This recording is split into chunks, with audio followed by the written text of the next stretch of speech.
happy to be. I think I'm dying here, man. Welcome to the 3B Video Deep Cut Podcast. Watch a few movies, take a few notes. It was fun. Aw, yeah. It's that time again for another bi-weekly podcast with your hosts, Rotten Roger DeMarco and 3Devo.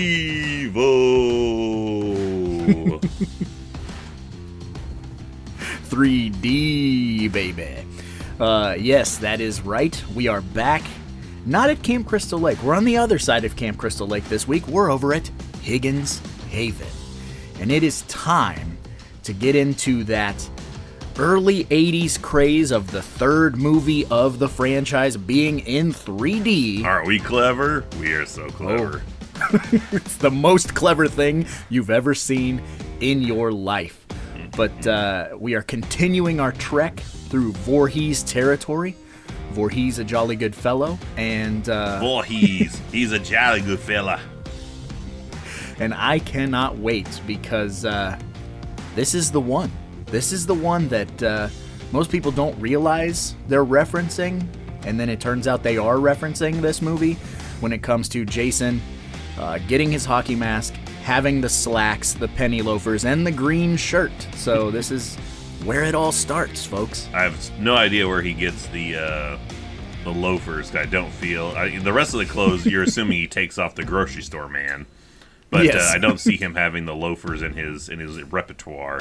Much like I don't know why Shelley, for like a weekend away, let me pack a snorkel, wetsuit, and hockey mask. Like it's just And spear gun.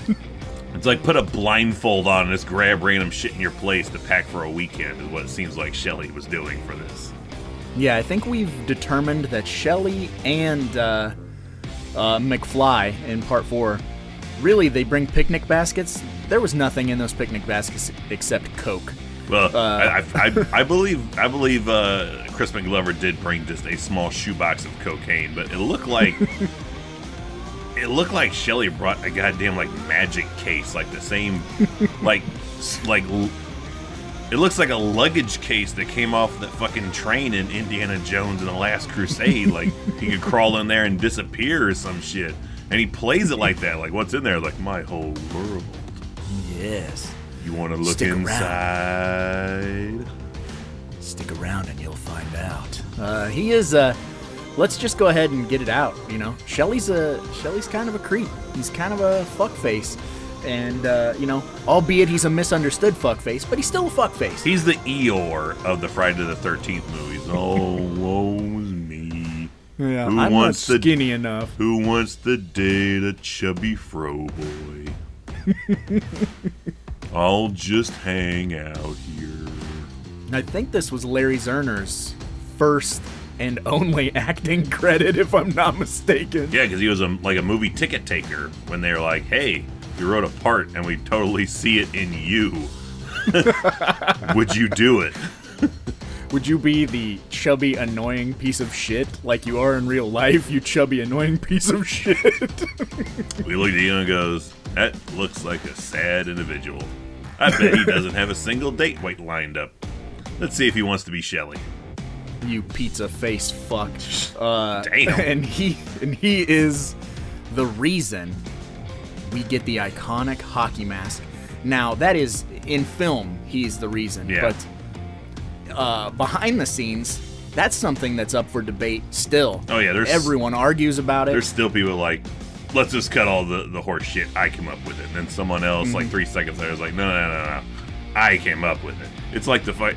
It's the Montreal screw job of the fucking horror movie world. Like, who came up with the finish? Like, I didn't know. I didn't know. We did. That's right. We did together.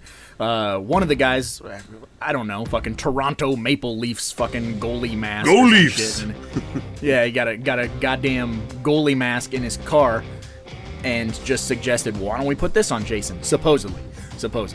I we believe can neither that. confirm nor deny, but yeah, that seems the most logical, right? I Put totally- something on his fucking face. I totally believe a Canadian would just have hockey gear in his trunk at all Game times. on! Just in case, man. You never know when a game might break out.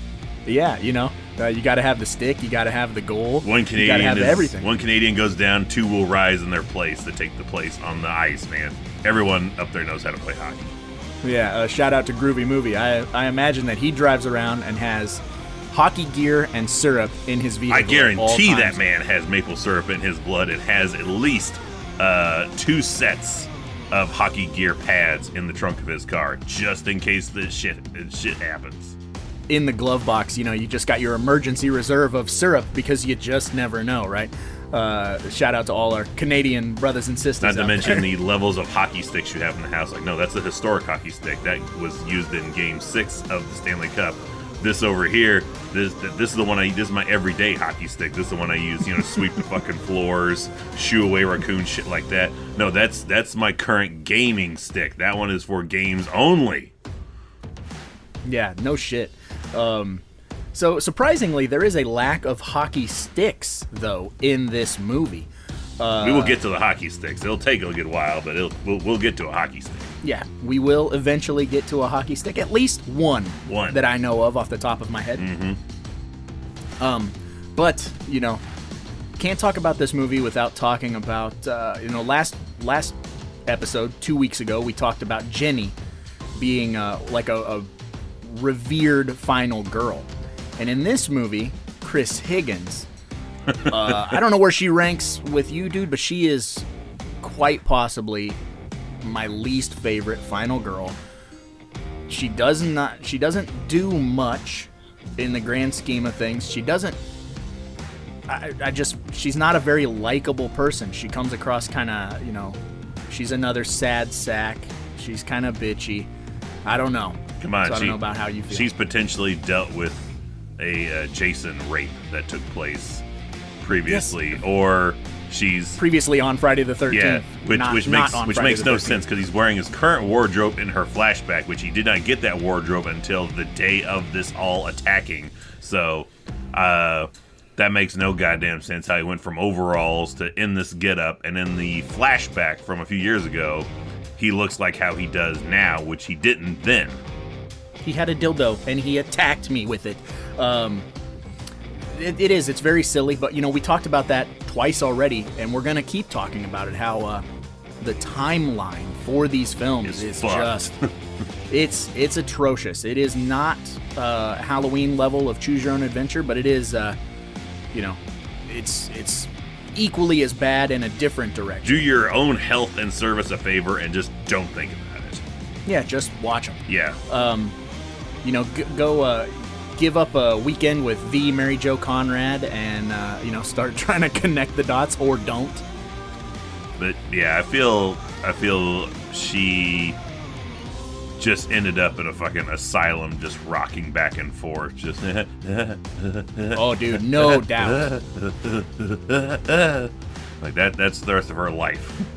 It's one of the most depressing endings in the franchise. Would it have been better if they had just went with that alternate ending and just killed her?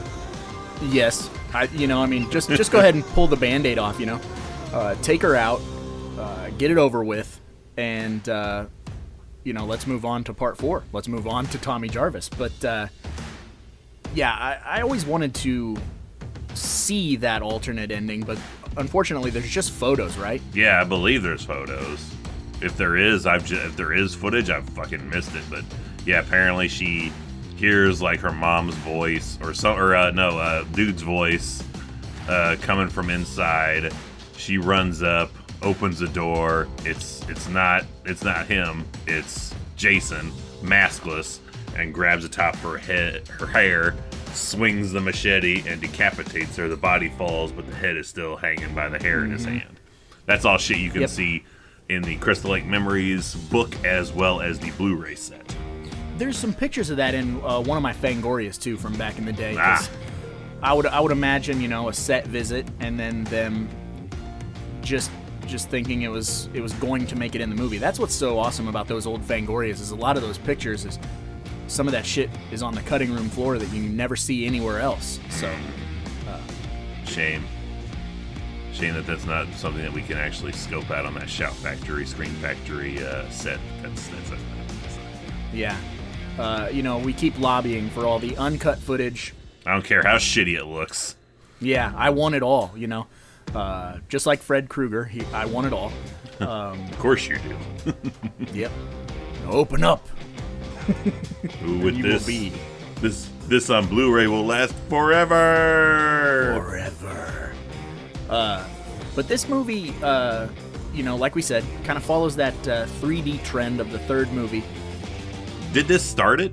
Of the three that I know of between this, Amityville, and Jaws, was this the first one? 82, right? I don't remember. I believe this came out in Has- 82. I has think to they be. all three came out in 82, but I don't know which was first. I know they had to send out a special equipment to theaters in order to play this, but it was like a distributors thing. Like they were gonna we're gonna send you the equipment to play 3D movies, but you hang on to it because we're gonna send you more 3D movies. Yeah, and then whenever 3D's gonna catch on. Boy. Yeah, whenever it dies out, you send that shit back. But we're gonna keep 3D is the wave of the future, my friend, because they're terrified everyone's gonna be staying at home watching movies. So how we get them in the theaters? Make that shit 3-dimensional, dude. Mm-hmm. Same kind of thing we're dealing with now with streaming. Yeah. You got to make it smell-o-vision. You got to have a player that spits out popcorn. All the amenities, I am waiting for when... Well, I guess we have that now with the 4X experience. You have smell-o-vision, 3D. You have all the elements working with you there. So we do have that. I was like, I want smell-o-vision back. I was like, wait, we kind of fucking do have that now. Yeah. Just didn't even know it. It's definitely there, but it's not for every movie-going experience. No. It seems like it would be a sparingly type of deal you would do. But yeah, very much. But another thing about this movie, which I talked about in the second one, I talked about how the second one we lost Tom Savini to do the effects, but there are a few notable effects in the second movie. Same goes for this movie. Tom Savini did not return, but there's a handful of really memorable deaths. Namely Handstand Homeboy. I really enjoy that one, and Debbie on the hammock. Pretty solid gore effects. That's your callback to the first movie, and you get the Baconator. You get a fucking Easter egg because she's reading Fangoria magazine while she's laying in the hammock, which is awesome. I'd love to see. I would have loved to have seen after Jason splits that dude in half. Him stuffing him in the fucking ceiling over the hammock. You got to bring a ladder out or some shit and he'd throw it up there and just get it stuck. Like, oh man, this is going to be so good. I'm going to get you so good, you fucker. How do you not hear that rumbling and tumbling around like him dragging that corpse even up a ladder while you're taking a shower? Yeah, I don't know. He's very stealthy for a hydrocephalic mongoloid. Uses that one good eye to make sure his balance is maintained. But this one, we really step up the, hey, look what I've done. Jason with all his little hanging bodies in various places and doing all these things. All the way to the barn, where he sticks... All that barn with no hay in it. Yeah. Hey, why you got all this hay and no horses? Sticks up Fox by her neck. That's all part of the 3D gimmick, which... Oh boy. Did not get a lot of conversions the first 2 or 3 times it was transported to DVD and Blu-ray. It was just like, what's with these weird fucking angles where you see this, the fucking broomstick. Yeah, the fucking broomstick, the fucking juggling, fire poker, yo-yos, yeah, all this shit. It's like, you bunch of yo-yos. And of course, they had to do the pass that joint up here. Whoa, man, giving it to the audience. Whoa. Guarantee that's what somebody was thinking. I was like, this is gonna be cool. Let's pass the joint to the audience. Oh man, dude. And also, when you watch Crystal Lake Memories, they talk about how spot on your mark you had to be to make the 3D technology work. Imagine sitting in that van, 115 degrees, like pass that joint right at the camera. Do it again. Do it again. Do it again. Do it. 6 hours later, fucking like, I'm so fucking tired of this. Let's just go. Let's do something else. Previously, before Tapehead, I would have been like, that ain't so bad. But after doing Tapehead, I'd be like, I feel like that fucking Freddy extra in Nightmare 4 where they're like, we've been shooting this for 6 fucking hours. Oh, in the Waterbed? Waterbed, yeah. If you can't get it, that's your fucking It's your problem. No shit. But yeah, you know, and when we talked about the second movie, we talked about how Jason was very much human. So he kind of, you know, he takes hits to the groin, goes down, gets, you know, shoved or hit, and takes a good tumble, takes a good bump. He's still technically human, but Yeah, oh yeah. he should be suffering a very large gash in his rotator cuff. Yeah, can't use that arm for shit. Yeah, I love they make a point of, yeah, he gets the boat propeller shit in his face in 6, and that kind of stays, but that wound to the shoulder in part 2 does not stay like the rest of his battle damage does. Mm-hmm. And in this movie, like you already said, you know, he goes from it's a day later. In fact it's the same day, but all of a sudden he's you know, he ate his Wheaties, took his fucking steroids, and now he is prison swole, scarily swole, no neck having motherfucker. Lost the rest of his hair. All the hair that he had just fell out with the machete blast to the shoulder. Maybe he pulled the fucking hair out and sewed the wound up with his hair. There it is. You heard it here first. You only hear shit like that on the Deep Cut podcast, and we just solved the fucking mystery. I feel better now. I Feel vindicated. Yes. I was like, oh, that's why he's bald. It's like he had to sew up that fucking big gash in his shoulder. Like he's fucking Rambo with He is Rambo. He's literally almost wearing Rambo's fatigue shirt. That's true. Which I have a hard time believing that. God damn it, Harold wears that fucking shirt at all. You seen his beer gut? That is definitely something he wears. That in. He goes to bed in a fucking button-up olive green shirt. No pants. Yeah. Tidy whities and that green shirt. Wife They hates fly it. eggs. You smell terrible. God damn it. Why And, the fuck you wearing that thing to bed in? You haven't fit in that shirt in 12 fucking years. Let me just, you know, I've always thought this was weird, since we're going back with fucking Harold and whatever, Edna or whatever her fucking name is. The way she talks and everything she does, you know, she's doing a character, obviously, but she looks so young compared to Harold that I'm like, I have a hard time believing that you're supposed to be an old lady. She looks like she's fucking 22 with hair curlers in. I'm like, what the fuck's happening here? Maybe she is, and she thought he was like a fucking suave older dude, and she's got daddy issues, and like, he owns his own store. We're going places. I ain't got to deal with this shit no more, Ma. I'm with my new man now. He has a mustache, goddammit. Harold. And I'm gonna go for a ride. Looks like Mario. Yeah, he owns his own grocery store in his fucking garage out back. Like, he eats all the fucking inventory. That might be where Corona started right there, dude. Just grazing, as they would say, off all the inventory. Which, even as a kid, right, I don't know if it ever worked for you, but even as a kid watching this on like USA Up All Night, I'm like, that is not a fucking grocery store. Like, this is a garage with... I watched it and I was like, man, I can't wait to work in a grocery store so I can just eat shit randomly all over the place. It's a 12-pack of donuts. There's only 9 of them. All right, give me... That's $5. There's only 9 of the 12. $3.50. Give me $3.50. It's like $3.69. $3.50. Give me $3.69. Give me $3.69. It's a good picture. It's a real good deal. It's a real good deal. Those are good donuts. Good donuts. Give me a good deal. Good deal. You like donuts? You really like sugar? I like sugar. We open up Last Chance Donuts. Every fucking donut's got a bite out of them. Yep. Oh my god. But yeah, so I always thought she was weird. And also her death really confuses me. Every time I watch it, I'm like, okay, so Jason's covering her mouth with this hand, but then he's got the sewing needle with this hand. It's like, it's a weird, like, so he's got a hold of her mouth, and he brings the sewing needle in front and stabs in between his fingers to stab her in the mouth. Yeah. Or it's implied that he's stabbing her in the back of the head and it's coming out of... It's just like, your arms don't work like that. Like, when I look at it, I'm like, people's arms aren't... Like, you can't hold somebody like that. It always has bothered me.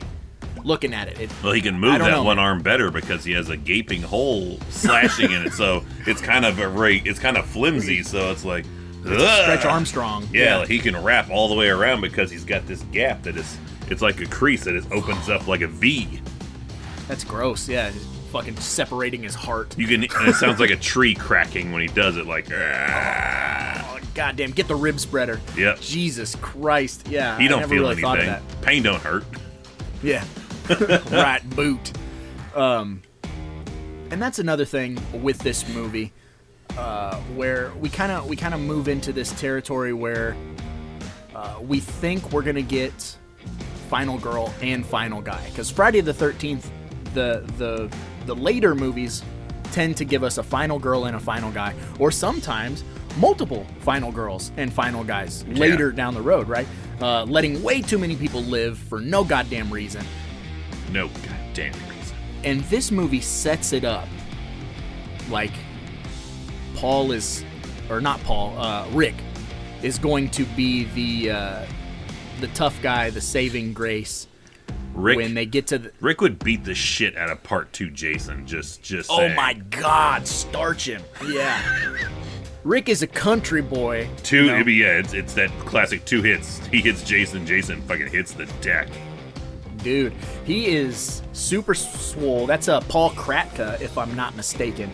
And even to this day, I'm like, I wouldn't pick a fight with that dude, and he's like 65. Because they call him Crack Ya, because I'll crack ya right upside the jaw. Yeah. Well, and, he has that, for the ladies, he's got that scene where he's pulling up all the hay with his shirt off. And you get a good glimpse of why you don't want to mess with Paul Kratka. Yeah. For real. He's doing this shit for fun. He's not. Who knows why the hell he wants that hay up there? He's just doing it to do it. I don't know why. And then he's pulling her up like she's what, 108 pounds? If we go by Batman logic. He's just maybe. Yeah. This ain't nothing. This ain't shit. Yeah, and then the movie picks up pace really quickly, where you have Shelley and the rest of the vacationers coming to this house. Yeah, the misfits, whatever you want to call them. They get to this fucking Higgins Haven. Shelley strikes out with Vera. Which Vera, we started it last week. I don't know if you have one, but minus her dumbass questions moments before her death, I totally give Vera the brown panty achievement for this movie of like, oh, she didn't need to die. It's not like she fucking and like you could be like, well, she turned fucking Shelley down. I was like, but she fucking was cool about it. She wasn't fucking Melissa from Part 7. Like, at least I gave you a chance. She was just like, don't embarrass yourself. I'm just not interested. Well, I mean, mine is close, but mine is for Chili. She's just a older stoner gal, which we got to talk about the fact that Chili and Chuck are like fucking way too old to be hanging out with these kids. But we all know that type of person though. That's like hanging out of their age demographic because they still think it's cool. My hand is raised. No one can see that. It's a podcast, right?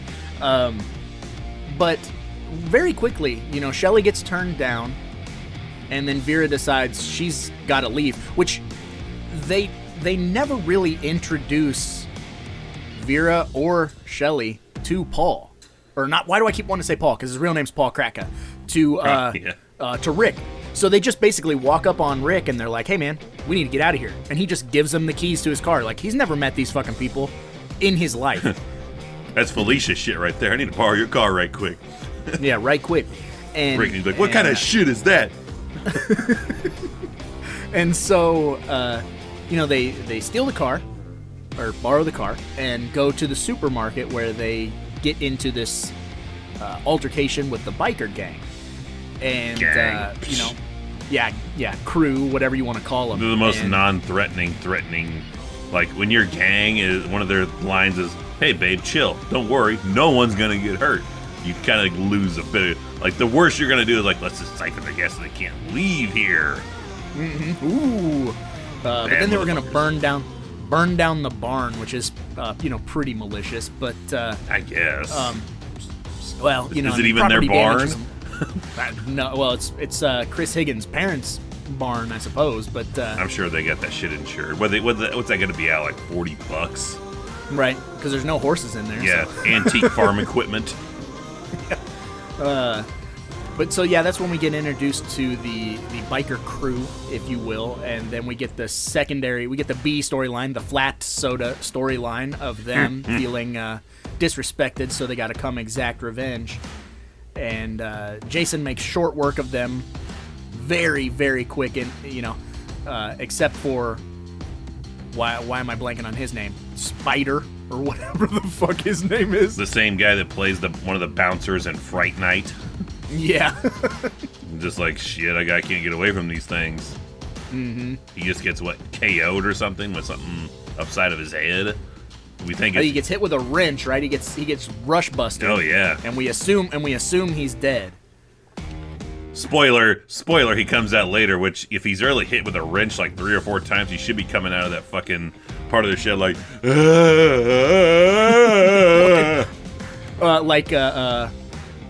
Michael Roker in fucking Belko Experiment, big old dent in his fucking forehead. What'd you do? What would you do? Help me! Teeth hanging out and shit. I fucked up. smell toast. Yeah, a traumatic brain injury, but he comes out like a champ. He's useless. Good God, is he useless? He lays unconscious in the barn for fucking 72 minutes and then jumps out. To get finished off, yeah. He buys like 2 minutes of time. Where you at, you bastard? I got you, you bastard. Because Jason's going to keep whacking at him to make sure he's dead this time. Yeah. Yeah, we're not going to make the same mistake twice, goddammit. That brain is mush by the time he is done smashing that thing in the second time around. Like it looks like Sin City when he's done with it. Just brains and bone matter. Oh, yeah. And that's another thing about Jason in this movie. We were talking about kind of like his size, right? But not only his size in this movie, he's very angry, right? Like when he goes and he's in the barn, when he finally locks Chris Higgins in the barn, and he's fucking throwing shit around. Goddamn like kids, where are these fucking kids? Yeah, you get this clear sense of like he's frustrated. It kind of reminds me of the original Texas Chainsaw Massacre after Leatherface kills Pam, hangs her on the meat hook, and kills the boyfriend with the hammer. Like how he goes to the window. Yeah, where are these motherfuckers keep coming from? Like real frustrated and like I guess I'm just gonna keep dealing with it. And so Jason he kind of stomps around and throws little temper tantrums, but he's really intimidating in this movie. Jason, played by the late Richard Brooker, which we almost got to meet him before he passed away. How do you like his portrayal of the J-Man in this movie? I know we're coming up to your favorite one, but how do you like the first donning of the hockey mask, Mr. Brooker? Well, I'll be honest. He kind of lays the foundation for the kind of thick, plodding movement that every other actor sort of adopted, right? Mm-hmm. So I have nothing against this portrayal. This is one of, like, when I was a kid, I would watch this one all the time. Really, that last, 30 minutes of the movie is so intense and so iconic with, him getting his hands rolled up in the window and bashing the window out with his head and stuff. So awesome. And chasing her down that little, creek. Yep. And he's running, full-blown running, like we were talking about 2 weeks ago. And the whole scene when she hides herself in the closet in Higgins Haven and he, that cardboard door or whatever. Balsa wood. Yeah, but it's, he is intimidating as fuck. The only time he even slightly loses intimidation factor is in that exact scene when Chris starts swinging that knife at him and he's like, whoa, whoa, you know what I mean? He's like... Oh, because he's human still. He's like, shit. Yep. And then she sticks him in the fucking leg. And he was such a very proper, British sounding man And you see the interviews he did with him, like he's like you wouldn't think he would lower himself to be in a horror movie. Yeah, sitting there, smoking his pipe. Yeah, looking down on you like, you people, so entertaining. Yeah, but he really embraced the role, embraced the fandom, if you will. You know, a couple weeks ago we talked about Betsy Palmer not really adopting the fan base until way late in her life, finally coming to terms with it and being like, oh my God, all these people really love my portrayal of Mrs. Voorhees. But they don't know anything else I've even did. But Broker, on the other hand, he never tried to shy away from the fact that he was Jason. And, I think he did regret turning down part 4, because I think they asked him to do part 4, and I think they asked him to do part 4, and he said, I don't know. I don't know about that, Wayne. I don't think so, Tim. I think I'm going to do something else. Yeah, and, if only he knew back then what he, found out later that... he could have been the original Kane Hodder. Like, I'm going to keep playing Jason. Yeah. And, he's a... I don't know if he was a stunt man, but he was a very big, imposing dude who played the role perfectly, did everything that was asked of him, and did it amazingly. So, I love him as Jason, 100%. Yeah, he's an imposing dude, and man, that face reveal is it looks kind of slothish a little bit, but he is still like creepy. Particularly that dream sequence ending. Jesus Christ, that is horrifying. What I like about that is when he's hanging and he does the face reveal, and she recognizes who he is. There's almost like a smile on his face, like yeah. Almost that son of a bitch, you remember me. Yeah, you remember me. He got his Creighton Duke on before Creighton Duke was Creighton Duke. You swallowed. I came and you. I'm going to do Swallows. it again. I remember that good time. Which, as a kid, all that stuff went straight over my head, right? But once you get a little older, you're like, oh man, they're talking about Jason, like, straight up diddling her. And yeah, first and only time we see Jason with a sex drive. Yeah, well, early franchise stuff, still kind of figuring out where they're going. But like you said, in part 2, he's got a shitter, so he's going to the bathroom. Like I think he's trying to figure out. I human, right? Human poo in this. And I go in her. I do in her. Mm-hmm. Yeah, I human. I'm gonna get a job now. Yeah, he's a park ranger. Yeah, but I wildlife conservativist. I protect the animals and then I eat them. I think in 2 and 3, he's trying to figure out what is normal, right? Like, trying to be normal, and he just keeps getting interrupted by people. And he's like, fucking, I'm gonna kill them all. He's in his mid-30s. He's trying to figure life out, figure what he wants to do with the rest of his time. And these insects keep just invading his home. Yep. And so that's a fresh take on that. There you go. Yeah. We figuring things out today. You didn't even know it. Answers being found. First thing in the morning when you got your Rockstar fruit punch, I'm good to go. Mm-hmm. But dude, he does a great job in this movie. There's a couple other really notable things that I kind of wanted to bring up, which include Debbie, the girl who dies in the hammock. They let on very early in the movie that she's pregnant. Like, is she really, or is she like? She says, like, that's what happens when you're pregnant, but, like, is she, or is she fucking around with them? I think she is pregnant, and I think that makes it even more gnarly, because, Jason doesn't give 2 fucks, and takes her out. I think she's fucking with him. I think she's bullshit. Because not only is she doing a gratuitous amount of drugs, but, then she takes a knife to the sternum. So and now she's like a news reporter, so it's like, and that's even weirder to be like, to like turn on your local news right now. Any wherever you are, turn on your local news. The first news woman you see on there, and then like, can you picture her fucking in a hammock, seeing her boobage in a shower, and getting a machete through her while she's also partaking in narcotics? I mean, maybe today you can, but I think anything post 1993 is more believable. But before then, like news reporters are like teachers, man. They ain't got no wild side to them. Right.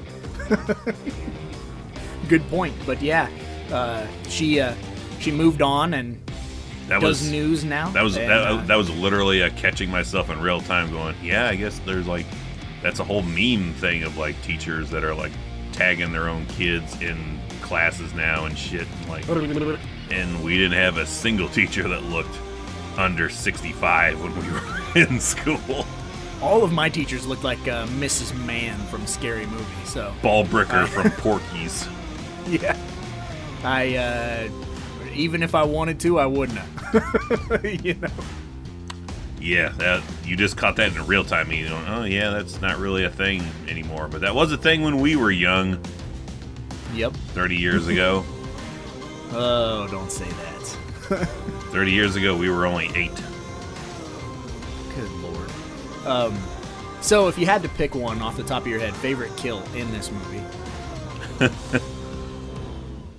Just because it's, I don't know why, it's silly as shit, but the Chuck getting electrocuted. All right. Just like, woo, woo! He kind of looks like, it kind of gives me a little bit of Commando vibe there when Bennett gets thrown into the fencing. Mm-hmm. Yeah. Just, it's silly. It's silly, and like anytime you can have sparks and shit flying like that, it just makes it funnier. Just like in yes. Just like in your personal one of your personal favorite movies with the electrified bed frame. Mm-hmm. Slaughter High for life, dude. That shit is just hysterical. I don't know what it is, but like throwing a dummy off a roof and electrocuting people in movies are just hilarious.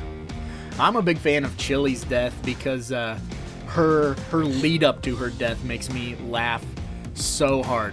When she, oh my god, oh my god, oh my god.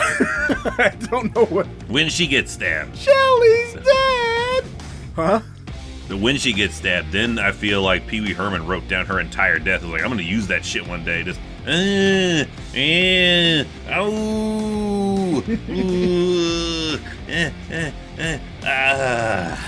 Kill him a lot. Like she dies forever. And I always thought, still to this day, that the tip of that hot poker after it goes through her just looks like it's wrapped in aluminum foil. I don't know what it is about the tip of that hot poker. I'm just like, what's going on with that? It literally looks like aluminum foil. Like they didn't have a prop. They may not have. You know how hard it is to split a fire poker in half? I honestly don't. Me either. So they're probably like, just make something up. Get a dowel rod, spray paint it black, and put a fucking... Rick, bend this thing in half and break it so we can have it in 2 parts. Rick smash! We've seen you lift them hay bales up. Don't pretend like you can't do it. Bend this fucking thing in half. Yeah, he's a fucking beast for sure. And of course, he's got the most famous, I think, death of the movie in this setup because he has the eyeball thing. Mm-hmm. It is a really good one, and what's cool about it too is, again, I talked about it in the first Friday the 13th. Anytime there's a scene where someone goes missing or there's a fortification happening in the Friday the 13th movie, they keep the camera close and then they hit that wide. And whenever they hit that wide, somebody is going through the big window that's in the shot. And they sure as shit do that in this movie too. But before he goes through the window, that's one of my all-time favorite shots across the board, franchise-wise. The pan is back. Her being, yeah, when she's like, just give me a second and I'll go with you. And he goes out the door anyway. She finishes what she's doing. So in a matter of seconds, and then opens up that door, and the wind is so furious, because a storm's moving in. Yeah, a storm, his storm. So she's yelling for Rick, The camera kind of pulls back off of her, and we see Rick is being held Like a bitch. by Jason. Oh, dude. And Jason is like, Rick can't do anything. That's how you know Jason's a fucking beefcake. Yeah, when I say he's holding him like a bitch, it's like, yeah, because he shouldn't be able to hold Rick like a bitch, but he is, because he's that fucking, like, insanely strong. And I love that dude, and picks him up by his head. That noise he makes right before his eye pops out. He gives him the Kona Crusher on the head, and eyeball spew right in the camera. And man, that guy. That works every time, especially someone that's not seen the movie before. They're like, oh shit! You almost want to duck it. Yep. Flings it right at the camera. In 2D, not nearly as effective, because you can see the Still pretty good. fishing line. It is. Yeah. It's like the fishing line from Elm Street you can still see, but it still looks cool. Right. And that's one of 2 eye trauma deaths in this movie, and the other one being Vera, who takes the fucking harpoon to the eye. Well, you also have the new Crazy Ralph with an eyeball in his hand. Oh, yeah. I have warned thee. How do you like the Ralph replacement with this guy that we never see ever again? Nah, he's just an afterthought, You think Jason gave him that eye? No, I don't know what's happening with that. That's a weird thing. I found this morning. There were other parts of the body. Should have had Buck Flower play him, and then I would have been okay with it. The crazy drunk driver got his eye. I pulled that bastard's eye out. That's a pretty good Buck Flower. Holy fuck, dude. Very good. Educated idiot. Discomplected afterbirth of a Chinese gangbang. God damn it. Just be a part of the winning team. Yeah, I should only float down the gutter so I can piss on you. Catch you later, boys. Yeah, there was a lot of They Live references, but I'll allow it. Because it's Buck and he's here to fuck. Yes. Buck Flower, rest in peace. One of the most underrated character actors of all time. Right up there with Mr. Putterman himself. If only we could have got a Jay and Silent Bob level Strike Back movie with those two together. Oh my god. I'm sure Roger Corman put them both in movies together. We just have to find them. But not in the background. I want them in the foreground. The leads. I want them as just 2 disgruntled trash men dealing with adventures in a neighborhood for a day. Yeah, I know you hate cul-de-sacs. I hear it all the time. Yeah, because there's no way out. And I'm a great bowler. Goddamn foreign cars. All right, we spent about 40 minutes rambling about Friday the 13th Part 3. So what does that mean, Evil? It's time to get nasty. It's time to get rapey. It's time for the Amazon 1-star reviews.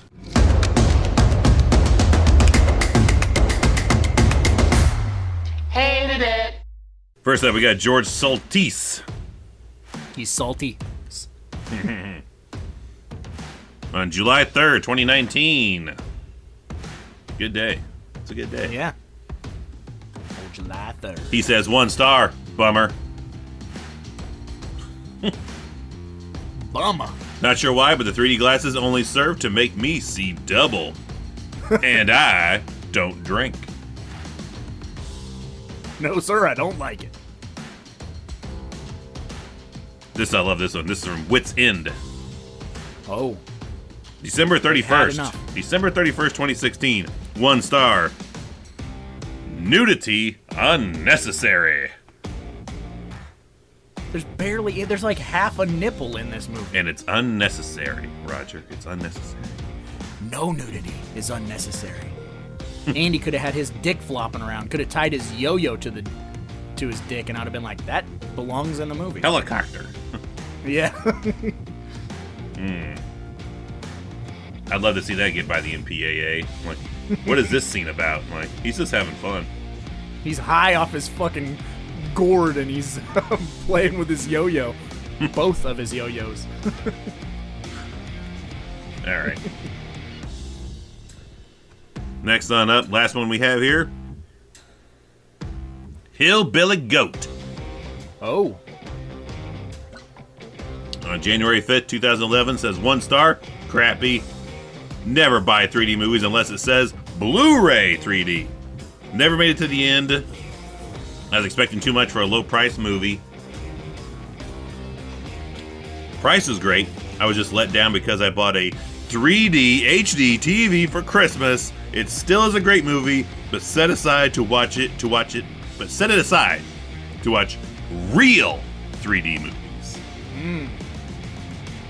That dude is bitter, but he likes the movie. He just doesn't like the 3D. Yeah, he loves the movie, but he just doesn't Okay. like the 3D element to it. So for that reason, he's going to give the entire movie 1 star, because I didn't find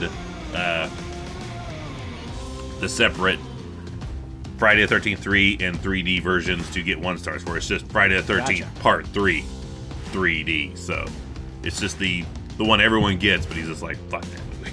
But I love Hillbilly Goat. I don't like the technical aspects. I wouldn't suspect a dude named Hillbilly Goat to be like, I want the highest quality TV there is. Hillbilly Goat sounds like he should have something that still has foil on the fucking rabbit ears. No, no. Yeah, he's got the fucking fat dude's TV from Creepshow 2. Yeah. Oh my god. Wood trim, Well, I mean, weighs 900 pounds, has 2 colors. black and white. Yeah. He prefers the white. Yeah, whoa. Yeah, probably with a name like Hillbilly Goat, you piece of shit. Are we assuming too much there? Maybe. I don't think so. I think we're probably pretty spot on. But I suppose now that we're done with the Amazon 1-star reviews, it's time to move on to another segment. Is that segment where we play the game? It could be. Time to play the game. Time to play the game. It's all about the game. How you play it? Goddamn, Shelly, just shut the fuck up. See, when you do the Lemmy voice, it makes me want to clear my throat. I have to feel clear. like- I have to pre-clear before I go into it, and then it's like, Yeah, a Getting little out of it. hot.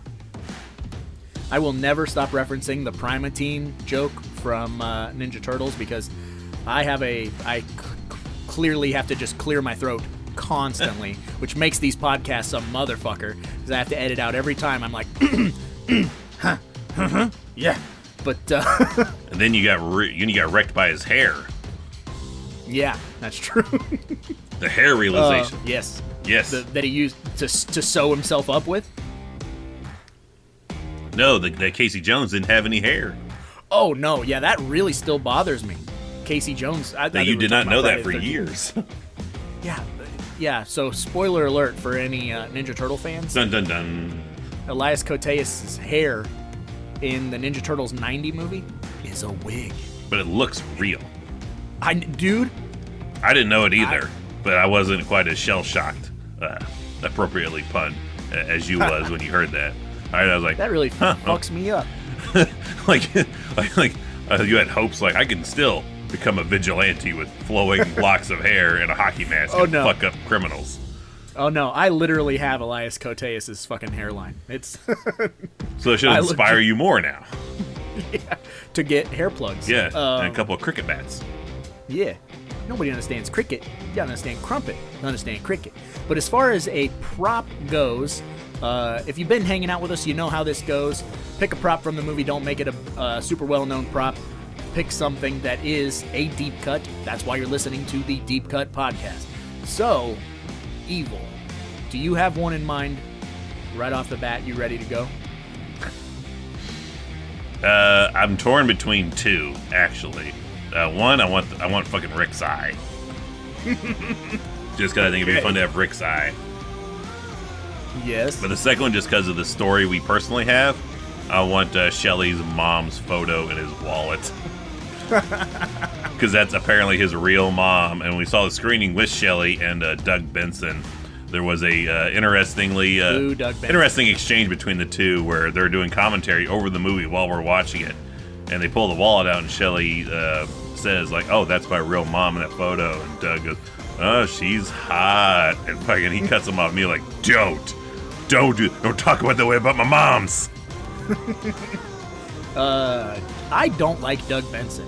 So I'm gonna that screening further cemented it for me. I just think he's kind of an arrogant fuck. But I think he's a hair two-faced.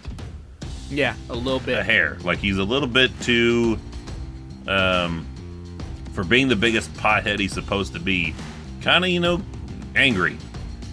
Yeah, seems like a bitter piece of shit man. But the type that would really remember to hold a grudge when he should be like, yeah, oh well. Yeah. But maybe I'm just bitter because he got to be in the last Blockbuster documentary. I don't think so, because... No, because you didn't like him beforehand. Years before, yeah. Yeah, after that screening, you were like, he was kind of a fuck, wasn't he? And Larry kind of, we totally, I think he put Larry Zerner in a shit mood. Mm-hmm. Because Larry is not a bad guy.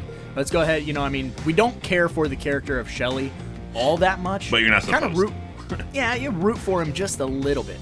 But, Larry Zerner as a man is a great person. Yeah. Even if he shits on your dreams just a little bit. What do you guys plan to do? No one's gonna buy hockey masks for him. Yeah, you can't do that. And So when we meet him again, we'll tell him yeah, we run a YouTube channel. Remember, because you told us hockey masks weren't a good future to invest in. So now we do this. Yeah. So now we do another harebrained scheme and a podcast. But now, as far as my prop for this movie, boy, there's plenty. There's plenty of really weird, silly props. You know what one I thought you would pick? When going through the movie, I'm like, you know what? I feel a deep enough cut that I feel he would pick would be the fucking rope. That's good. Yeah, the old that chokes Jason. Yeah. That's not. And a bad then he one. lifts up the 100-pound hay bales in. Just because it's been so funny at the beginning of the podcast, I almost want to go. I want to go with the box of donuts that's missing a donut. Oh God. All moldy and. They probably still look pristine, really. Oh yeah, because all the preservatives. Yeah, put them in the counter. Put them in the video store. Maybe the Dayfly eggs would be better suited on the shelf. That's good too. Here is what I want. Fuck it all. What I want is I want Harold's tidy whities, but he's drops around his ankles when he's taking a shit. More like tidy brownies. Oh yeah, because he doesn't even wipe his ass. That dude is straight trifling. No, he has beer stored in the fucking tank of his toilet. That's some Black Christmas shit right there. That's a dude who's drinking every day and trying to hide it. Mm-hmm. I do that with candy bars. Like, you have candy in your toilet? I do. No, straight up, I'm gonna out myself. It was because I think I've told you this story before, but your wife doesn't listen to this podcast, does she? A little bit, but I've told her this story, so I outed myself. So a few years back, I was real heavy, and I'm working on it. I'm getting down again because I used to be in really good shape, but then I'm kind of like a balloon. I deflate and then I get big, and I deflate and I get big. You kind of have like we were talking a little while back. You kind of have to me like a good Samoa Joe build. Like, well, I appreciate it. Like, definitely like it's not like a super trim guy, but not an overweight guy. Just like a fucking solid brick shithouse. Like, like from the fucking fist to the forearm, the shoulders, everything. Like everything is fucking like nothing is flabby. Everything is just massive and heavy. I appreciate that. I fear getting punched by you, truly. I can hit like a motherfucker, but I believe it. So here's how this goes. A few years ago, I was kind of struggling with my weight and kind of have like a little eating disorder type of deal. Here we go. Just gonna out myself. And the wife and I would be hanging out of an evening, and I would be like, you know what? I'm really craving like a soda and a candy bar. And my wife would be like, yeah, me too. Get me a soda and a candy bar. Run out to the gas station. Because, Evil and I, we both do this. We both get a sweet tooth and decide, I'm going to run to the local gas station, grab myself some chocolate. Just like a 10-minute drive. It's like nothing. Yeah, it's just right here.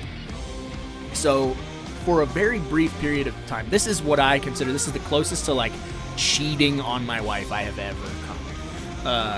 I would go to the gas station. I'd get her a soda, I'd get me a soda, I'd grab a candy bar for her, but I would grab 2 candy bars for me. And I would eat 1 candy bar in the car on the way home. And I didn't tell her about that for fucking years, right? Because I would, like, every weekend would be like, hey, let's go grab a candy bar and a soda, and I would eat 2 candy bars. And then finally one day, it was like the weight of the world was on me, and I was like, all right, I gotta come clean. I've been eating 2 candy bars every time I go to the store. Which is the most fucking adorable, like, that's your confession.